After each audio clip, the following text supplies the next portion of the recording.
Rich Paul highlights how young LeBron James didn't have the same benefit Luka Doncic has now.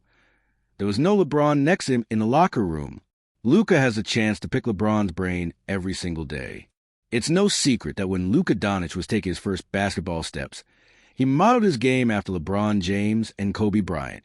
About 15 years ago, when the skinny kid from Slovenia, who would later take over the basketball world, was growing up, the rivalry between King James and the Black Mamba was in full swing. Although the five-time champion with the Los Angeles Lakers was at his peak at the time, regularly playing in the finals, he still couldn't escape comparisons with James, who was taking the lead by storm. Fast forward to today, and Doncic has found himself in the purple and gold locker room, with the shadow of the late Bryant looming overhead. Standing side by side with him is his idol from his earliest days, LeBron, as the two try to bring the franchise its 18th Larry O'Brien trophy, one to an organization that has defined the history of the game. While Luka is on track to break some of Kobe's scoring records, he is also building championship habits alongside LeBron, something that could prove crucial in the years to come, according to Rich Paul. Luka hasn't won a championship yet, but there also hasn't been talk of, let's help you understand what it's like or how to win a championship. Paul stressed on the Game Over with Max Kellerman and Rich Paul podcast. That's what everything should be about. How are we putting people around this young man in the locker room? I can tell you something. When LeBron was 26 years old, there was no LeBron next to him in the locker room. Luka should look up to LeBron in many ways. Doncic arrived in La La Land as a player many already viewed as a legitimate heir to LBJ and the best player in the league, but also as someone who left the Dallas Mavericks under the stigma of being a terrible defender and a player whose weight issues would supposedly follow him throughout his career.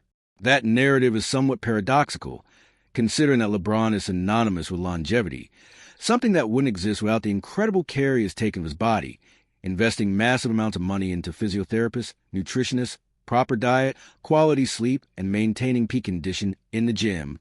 While Doncic may not need all that just yet, as his talent alone is enough to achieve great things, the reality is that he still hasn't gotten over the hump. And while it's still early, many believe that such a lifestyle could eventually cost him longevity in his career. Luka himself recently spoke about LeBron's historic 23rd season, sharing how difficult it is to play with a four-time MVP. I wouldn't say any toughest. Doncic said in a Snoop Dogg interview on Access Hollywood, when asked what the hardest thing about playing with LBJ is. He just wants to be great, man. Just having to talk about his 23rd season. I said I might not be able to walk no more in a 23rd season, and he's still doing it at the best of the best. It's insane. Luka has all the tools to become a champion. Luka Magic is right, and the goal of longevity shouldn't necessarily be the main focus right now. Instead, it should be about maximizing his best playing years, because historically great seasons like his 2024 scoring title don't last forever. And everyone knows in the NBA, the ultimate measure of all-time greatness is championships. A dream has come true for Doncic as he's playing alongside his childhood idol. He also shared his rookie season with the great Dirk Nowitzki, and a better example of how to become a champion than those two professionals is hard to imagine. Now it's up to him to fully take advantage of it and turn it into something tangible, just as the head of Clutch Sports emphasized.